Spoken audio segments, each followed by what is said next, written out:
오늘 저에게 주신 은혜의 말씀은 요나서 2장 1절부터 10절입니다.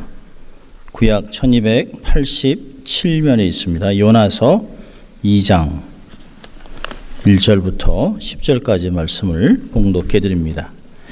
하나님의 거룩한 말씀입니다. 요나가 물고기 뱃속에서 그 하나님 여호와께 기도하여 가로되 내가 받는 고난을 인하여 여호와께 불러 아뢰었었더니 주께서 내게 대답하셨고 내가 수월의 뱃속에서 부르짖었었더니 주께서 나의 음성을 들으셨나이다. 주께서 나를 깊음 속 바다 가운데 던지셨으므로 큰 물이 나를 둘렀고 주의 파도와 큰 물결이 다 내 위에 넘쳤나이다. 내가 말하기를 내가 주의 목전에서 쫓겨났을지라도 다시 주의 성전을 바라보겠나이다 하였나이다. 물이 나를 둘러쓰되 영혼까지 하여 싸우며 기품이 나를 애웠고 바다풀이 내 머리를 쌌나이다. 내가 산의 뿌리까지 내려가 싸우며 땅이 그 빗장으로 나를 오랫도록 막아 싸우나 나의 하나님 여호와여 주께서 내 생명을 구덩이에서 건지셨나이다. 내 영혼이 내 속에서 피곤할 때에 내가 여호와를 생각하였더니 내 기도가 주께 이르러 싸우며 주의 성전에 미쳤나이다. 무릇 거짓되고 헛된 것을 숭상하는 자는 자기에게 베푸신 은혜를 버렸사오나 나는 감사하는 목소리로 주께 제사를 드리며 나의 소원을 주께 갖겠나이다. 구원은 여호와께로 말미암입니다 하니라. 여호와께서 그 물고기의 명하심에 요나를 육지에 토하니라. 아멘. 하나님의 말씀이었습니다. 여러분 참 잘 오셨습니다. 반갑습니다. 안 반가운 거 없죠? 예. 자, 우리가 한번 또 늘 하던 대로 양손을 좀 가슴에 얹고 두 번 외쳐보죠. 나는 하나님의 특별한 사랑을 받은 사람입니다. 두 번 합니다. 나는 하나님의 특별한 사랑을 받은 사람입니다. 난 하나님의 특별한 사랑을 받은 사람입니다. 믿습니까, 여러분? 예. 우리 인생의 목표인, 자, 한번 모토를 한번 외쳐보죠. 하나님을 기쁘시게, 예, 사람을 행복하게. 예, 그렇습니다. 우리는 늘 그렇게 살아갈 것입니다. 자, 오늘은 성경의 기도들, 특별히 구약에 있는 기도들의 14번째인 요나의 기도를 보려고 합니다. 요나의 기도는 절망 중에 드리는 기도입니다. 2013년 5월에 대서양 바다 밑에서 3일간 생존했던 사람이 있었습니다. 아프리카의 잭슨 그 사호라는 배에 승선했던 12명의 선원들이 그 예인선이 아프리카 해안에서 투집혀졌습니다. 사투를 벌이다 사람이 많이 죽고 특별히 선원 중에 한 사람, 요리사였던 해리슨 오케네라고 하는 사람이 살아났습니다. 이 그 사고가 발생했을 때 새벽 4시 반쯤 됐었는데요. 해리슨은 오케네라고 하는 사람은 그 화장실에 있었다가 깜짝 놀래서 속옷만 입고 급히 배가 뒤집어졌기 때문에 에어파켓으로 들어갔습니다. 에어파켓은 배 안에 이제 산소가 공기가 있는 곳에 완전히 막혀서 숨을 쉴 수 있습니다. 그런데 물은 조금씩 들어와요. 그런데 그 아무것도 할 수 없는 그런 상황에서 어찌할지, 왜냐하면 배는 계속 가라앉고 있죠. 한 100피트 가라앉아 있으니까 사람이 살 수 있기는 거의 어렵습니다. 그런데 그 아내가 그 전날 밤 남편에게 텍스트를 보냈습니다. 그리고 시편 54편의 말씀을 전해줬어요. 시편 54편의 말씀이 하나님 앞에 기도하니 하나님이 응답하셨다, 나를 살려줬다는 그런 기도입니다. 두 사람이 특별히 이제 기독교인인데요. 그 말씀을 계속 되뇌었습니다. 아내가 보내준 말씀을 잘 읽고 그리고 하나님의 이름을 부르기 시작했습니다. 그 구절을 계속 외우면서 기도했어요. 하나님이 나를 구해 주실 것이다. 그리고 후에 그가 그렇게 고백했습니다. 하나님이 나의 기도를 들으시고 나를 구원하셨다라고 간증을 했습니다. 그의 기사가 대서특필을 하고 유튜브에도 여러분이 해리슨 오케네라고 하는 사람의 그걸 보면 그 사람이 어떻게 구조받았는가 내용이 다 나오고 있습니다. 오케네가 바닷속에서 기다리는 동안 온도는 물이 점점 추워지니까 몸이 점점 좀 얼어가기 시작합니다. 산소는 점점 없어요. 갖고 있는 건 그냥 콜라병에 들어있는 물 한 병밖에 없었습니다. 그 물을 조금씩 마시면서 간신히 숨을 쉬고 있었어요. 그럼에도 불구하고 하나님은 반드시 나를 살려줄 것이라는 생각을 하고 있었습니다. 3일째 되는 날 잠수부들이 오케네를 발견했습니다. 그리고 잠수부들은 오케네에게 산소 마스크를 주고 그를 물 위로 데리고 나왔습니다.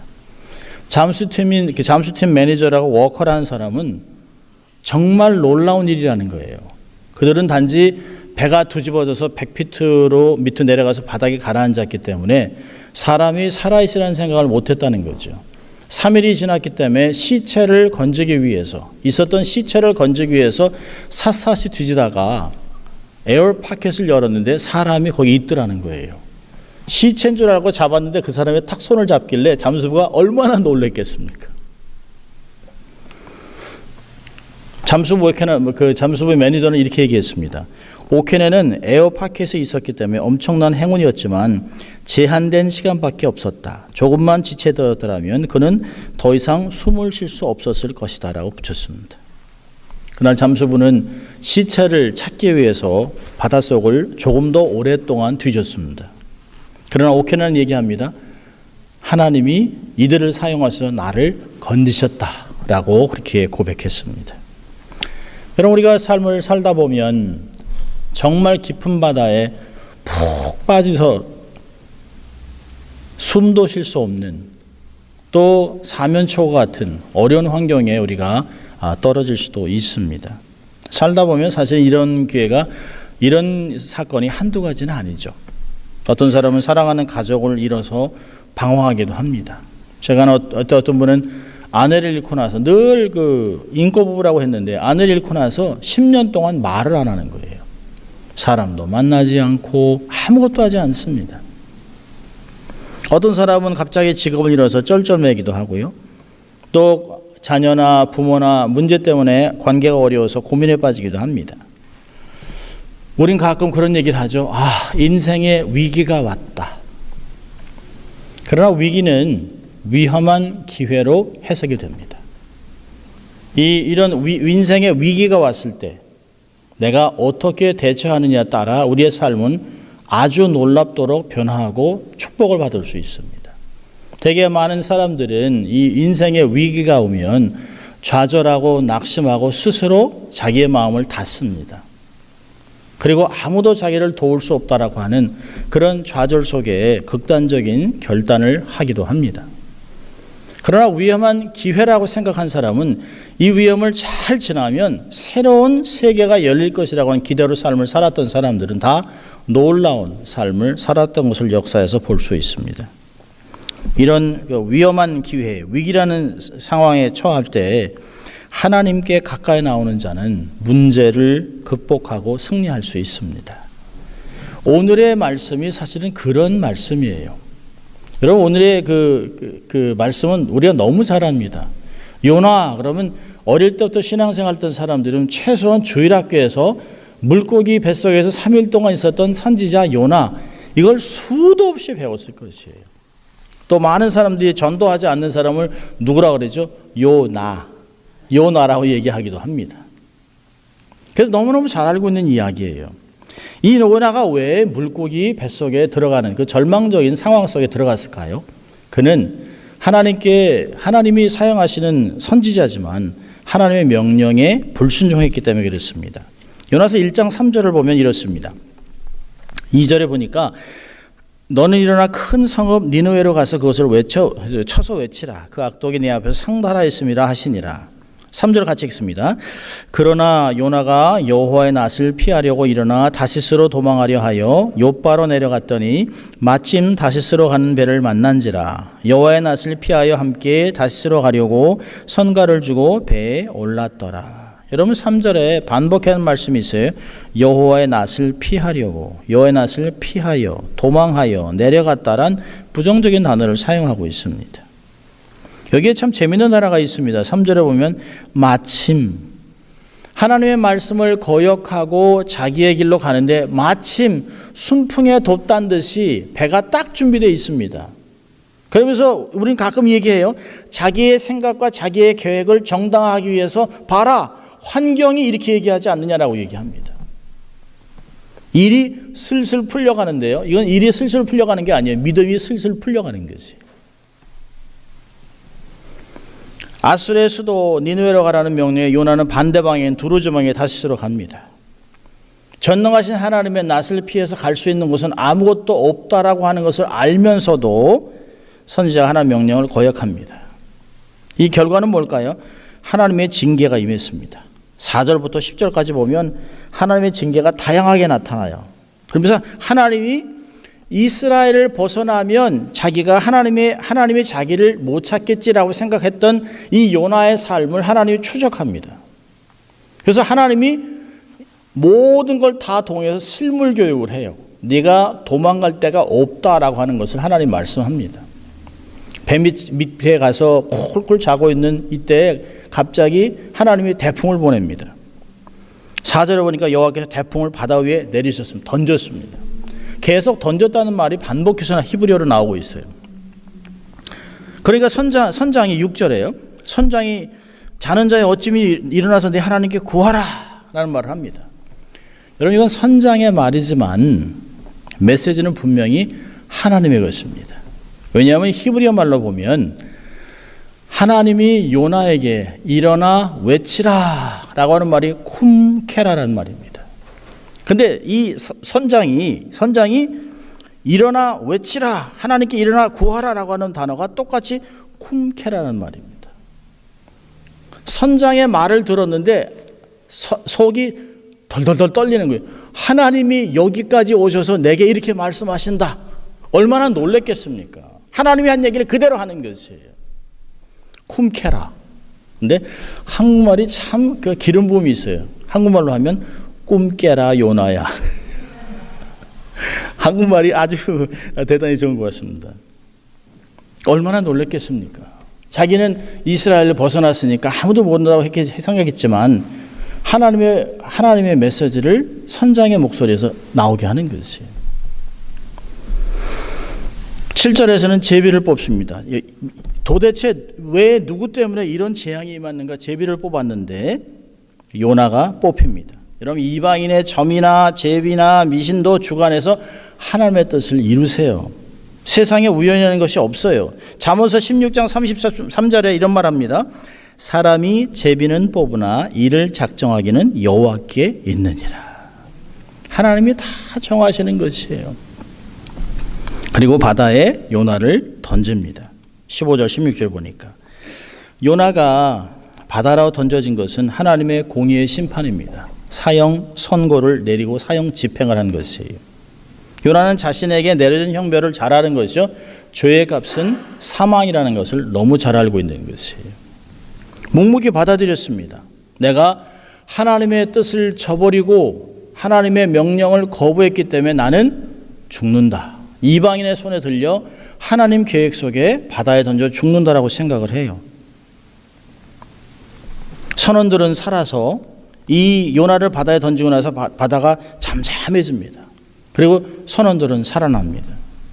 자, 이 상태에서 하나님이 바다에 던져졌는데 1장 17절에 하나님이 이미 큰 물고기를 예비해서 요나를 삼켰습니다. 그리고 3일 3야를 물고기 배에 있습니다. 그리고 요나가 기도하는 것이에요. 여러분, 요나는 자기가 반드시 죽었어야 하는데 안 죽었습니다. 바다에 던져졌고 분명히 물고기가 꿀꺽 삼켰습니다. 물고기가 삼켰으니까 물고기 뱃속에서 막 위액이 얼마나 진하게 있겠습니까? 그런데 자기가 살아있는 것이에요. 가능성이라고는 1%도 없는 상황에서 요나는 자기가 살아있는 것을 보고 영의 눈이 띄어지기 시작합니다. 환경은 하나도 바뀌지 않았어요. 근데 믿음으로 영의 눈으로 극복하고 넘습니다. 이게 믿음의 본질인 것이에요. 요나는 자신의 문제, 고난 중에서 누구를 원망하거나 불평하지 아니하고 하나님께 바로 기도했어요. 절망적인 죽음의 문턱에서 영혼이 주님을 향하고 있는 것이죠. 요나는 하나님께 기도하고 있습니다. 음부에서 하나님을 기억하고 있어요. 여러분, 특별히 6절을 보면 산의 뿌리까지 내려갔다고 그러는데요. 히브리 사람들의 개념은 바다 밑에 산이 있는데요. 산의 뿌리 밑에는 지옥이라고 믿습니다. 거기까지 내려갔다는 거예요. 그러니까 자기가 거의 죽음을 거의 맛봤다는 걸 얘기하는 것이에요. 자, 이런 상황에서 요나는 3절과 4절 보니까 주께서 나를 깊음 속 바다 가운데서 던지셨으므로 큰 물결이 나를 둘렀고 주의 파도와 큰 물결이 다 내 위에 넘쳤습니다. 죽었다는 것이에요. 그런데요, 내가 말하기를 내가 주의 목전에서 쫓겨났을지라도 다시 주의 성전을 바라보겠습니다 라고 했다는 것이에요. 이게 뭘까요? 은혜의 보좌 앞으로 나가는 것이에요. 때를 따라 돕는 은혜 얻기 위해서 하나님의 은혜의 보좌 앞에 나가는 것입니다. 요나의 상황을 자세히 들여다보면 성령의 인도하심과 감동함으로 자신의 기도가 하나님의 은혜 안에서 응답된 것을 확신하고 있습니다. 그러면서 기도하는 것이에요. 쫓겨났을지라도, 내가 주의 목전에서 쫓겨났을지라도 내가 다시 성전을 바라봅니다. 죽음 앞에서. 우리가 그리 아니하실지라도 라고 말씀을 알잖아요. 다니엘에서 하나님이 나를 구원하지 아니하실지라도 나는 우상을 섬기지 않겠다. 요나가 성전을 바라본다는 게 뭘까요? 구원의 하나님을 바라보는 것이에요. 성전에서는 속죄 제물이 죄를 덮을 때 심판의 보좌가 은혜의 보좌로 바뀌는 것이에요. 자신의 행위를 돌아보고 육신의 감정으로 볼 때는 아무 소용이 없지만, 소망이 없지만 믿음으로 하나님께 나오면서 긍휼의 하나님과 은혜의 하나님을 바라보고 있는 것입니다. 요나가 성전을 바라봤을 때 그의 영원한 사랑과 하나님의 긍휼과 풍성함을 다시 기억하는 것입니다. 그리고 요나는 하나님의 긍휼을 확신하고 있습니다. 내가 산의 뿌리까지 내려가고 땅이 빗장으로 나를 오랫도록 막았으나 나의 하나님 여호와께서 주께서 내 생명을 구덩이에서 건지셨나이다 라고 6절에서 얘기하고 있어요. 요나는 아직도 고기의 뱃속에 있습니다. 육지에 나온 것이 아니에요. 그러나 영혼은 완전히 소생했습니다. 믿음의 고백을 하고 있는 것이 하나님께 기도하면서 더욱 믿음이 강해지고 있습니다. 그의 마음에는 부활의 소망으로 가득 차 있어요. 여러분, 환경은 변하지 않아도 내면에 믿음이 생기면 살 수 있어요. 여러분, 우리가 건강으로 사는 것이 아닙니다. 돈으로 살아가는 것이 아니에요. 인간관계로 살아가는 것이 아닙니다. 어떤 내가 인맥이 있어서 이런 것으로 삶을 살아가는 것이 아니에요. 의인은 믿음으로 살아나가는 것이에요. 하나님에 대한 확신, 내면의 감동, 이것이 자신감이 돼서 환경을 극복할 수 있는 것이에요. 그러지 않고서야 어떻게 뇌성마비 환자가 하나님을 찬양할 수 있겠습니까? 사고로 모든 삶이 다 좌절된 상태에서 누가 하나님을 바라볼 수 있겠습니까? 우리의 삶은 믿음이 있는 것이에요. 믿음으로 삶을 살아나가면서 우리의 환경을 극복해 나가는 것입니다. 요나는 8절과 9절에 보면 믿음의 승리와 헌신을 하고 있습니다. 하나님이 자기를 살려줬다고 하는 그 믿음에 감사하면서 자기의 삶을 하나님께 온전히 헌신하고 있습니다. 자기 다시 서원하고 있어요. 9절에 나는 감사하는 목소리로 주께 제사를 드리며 나의 서원을 주께 갚겠습니다 라고 헌신하고 있습니다. 땅에 나오지도 않았어요. 아직도 완전히 밖으로 환경이 바뀌지 않았습니다. 그런데 고기의 뱃속에서 믿음으로 하나님을 찬양하고 있습니다. 여러분, 우리들은 어떨까요? 어려움에서 완전히 건져지고 해결됐을 때만 그제서야 감사합니다라고 얘기합니다. 우리가 하나님의 은혜 속에 구원함을 받은 것, 큰 도움을 받은 후에 하나님을 감사하는 것 당연한 것이죠. 그러나 성도의 믿음이라고 하는 것은 보이지 않는 것을 보는 것 같이 바라보면서 우리의 간구하는 것을 하나님이 들어줄 것을 확신하고 감사로 하나님께 나가는 것이에요. 우리의 구할 것을 감사함으로 하나님께 아뢰라.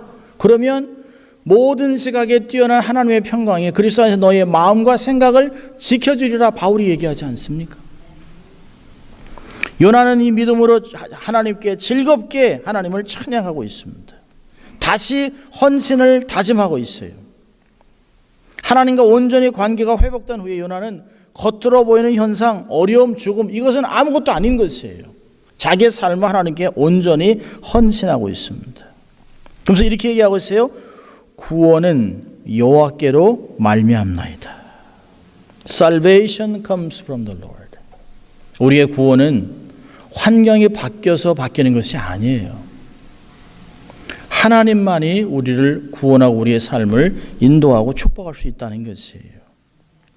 하나님의 말씀을 혹시 불순종함으로 우리의 삶에 어려움이 임하지 않습니까? 어려움 속에서 우리는 어떻게 반응을 하고 있습니까?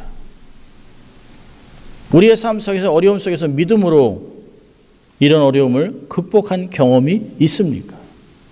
이런 경험들이 말씀 속에서 삶의 현장에서 피를 흘리고 힘든 가운데 고통 속에서 경험했던 말씀들만이 내 삶에 힘을 줄 수가 있는 것이에요.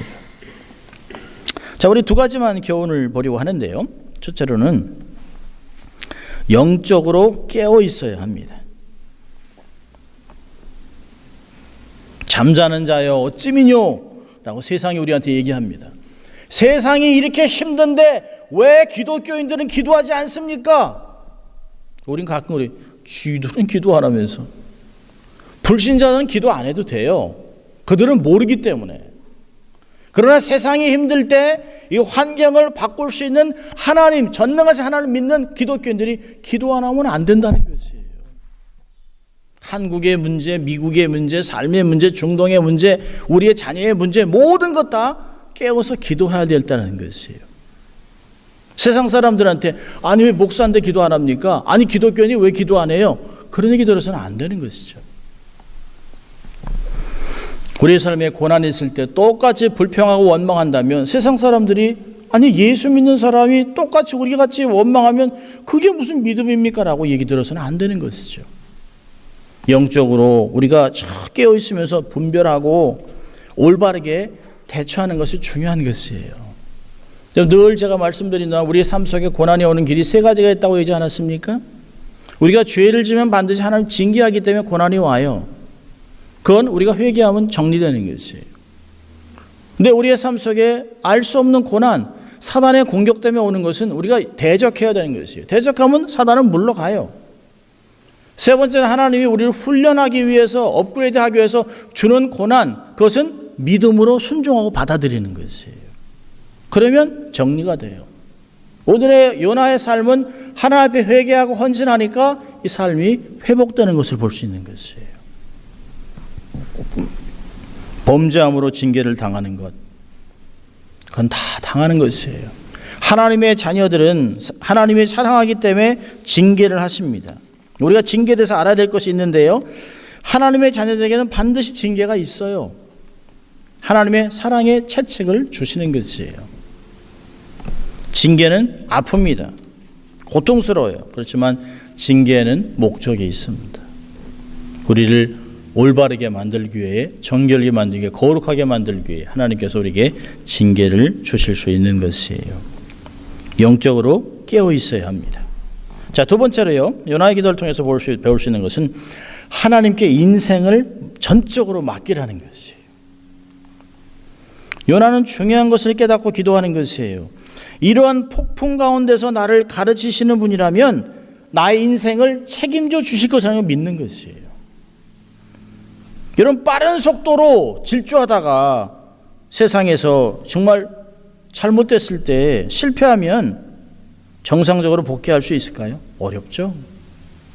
그렇지만 하나님은 우리의 삶을 회복하실 수 있는 분이에요. 하나님을 새롭게 발견했다면 그분께 삶을 맡기세요. 이제까지 에베네셀, 이제까지 함께 하셨던 하나님, 임마누엘, 지금도 함께 하신 하나님, 우리에게 승리를 주신 여호와 니시를 믿는다면, 어제나 오늘이나 영원토록 동일하신 예수 그리스도를 믿는다면 삶을 맡기라는 것이에요. 새로운 이해함을 주신 하나님, 새로운 힘을 주시고 소망을 주시는 그 하나님께 인생을 맡기시면 하나님이 새로운 길을 열어주실 수 있다는 것이에요. 여러분, 최영독 집사라는 분이 계십니다. 찬양도 많이 작곡도 하고 그랬던 분인데요. 이분이 성령 충만한 삶으로 기쁨이 넘치는 삶을 살고 있었어요. 그런데 사소한 실패를 해서 영적인 침체가 왔습니다. 그런데 영적인 침체가 너무너무 무거웠습니다. 점점 깊어지는 좌절감이 찾아오고 스스로 너는 위선자야 자학하기 시작하고 하나님이 너를 버렸다. 네가 어떻게 찬양을, 네가 어떻게 거룩한 삶을, 네가 어떻게 네 입으로 찬양을 하느냐, 이런 사단의 말에 동의하면서 의심하기 시작합니다. 그러다 고통 속에 잠을 깨고 새벽에 밤잠을 설치고 새벽에 일어나서 고통 속에 있었던 날이 너무너무 많았어요. 1989년 4월에 새벽에 저희가 하나님 앞에 무릎 꿇고 하나님 나를 버리셨습니까? 하나님 나를 불쌍히 여주십시오. 몸부림치면서 하늘을 우러러보는데 영안이 열려 놀라운 광경을 봅니다.